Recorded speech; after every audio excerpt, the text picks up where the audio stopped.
போராட்ட உணர்வு எங்களுக்கு வந்தது காரணம் என்னன்னு சொன்னா அந்த அந்நியன் ஆக்கிரமிப்பு எங்களை பெரிய ஒரு இதுல தூண்டி வச்சது.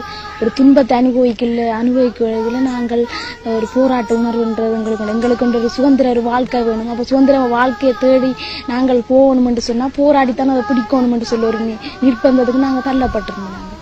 சொன்னா அப்படித்தாங்க யாழ்ப்பாணத்துல இடம்பெயர்வு அப்படித்தானே உடமையில சொத்துக்களை இழந்து அம்மா அப்பாக்களை இழந்து வைத்தினியோ அவல வாழ்க்கை வாழ்ந்து கொண்டுதான் நாங்க இங்க வன்னி பிரதேசத்துல கொட்டிலுக்குள்ளையும் மரங்களுக்குள்ளையும் இருந்து அவதிப்பட்டினாங்க. அப்ப அதுகளை பார்த்து கொண்டிருக்கீங்களா எங்களுக்கு ஒரு மன உணர்வுன்றது அங்க தட்டியப்பட போராடினாத்தான் எங்களுக்கு ஒரு வாழ்வு எங்களுக்கு ஒரு சுதந்திரம் கிடைக்கும் என்ற ஒரு நிலப்பாடுல தான் நாங்க அதை போராட்டத்துக்கு இந்த ஆக்கிரமிப்புன்ற ஒன்று இல்லாம இருந்தா சின்ன பிள்ளையர் ஒரு படிக்கிற ஒரு நிர்பந்தத்தை அரசாங்கம் செய்யணும்.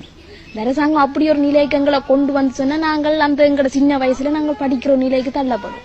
இது அரசாங்கம் எங்களை ஒவ்வொரு நிமிஷம் இடம்பெயர்வுன்னு சொல்லி ஒரு அவலை சாவுக்கு கொண்டு போய் தள்ளை கூட நாங்கள் என்ன செய்யணும். எங்க சின்ன வயசுன்றா நாங்க போராட அந்த போராட்ட நிலையை உருவாக்குறது அரசாங்கம். நாங்க சின்ன பிள்ளை என்றாலும் எங்களை போராட வைக்கிறது அந்த உணர்வை ஊட்டுறது அரசாங்கம்.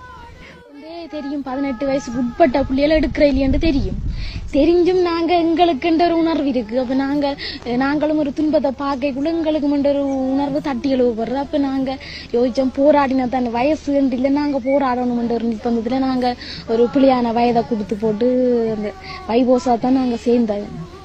இயக்கம் எந்த பிள்ளையும் வயது குறைஞ்ச பிள்ளைய எடுக்கிறே இல்ல. சில பிள்ளைகள் அடம் பிடிச்சு கொண்டு போக இல்ல நாங்கள் நிக்க போறோம்னு சொன்ன பிள்ளைகளை இயக்கம் படிப்பிச்சு நல்ல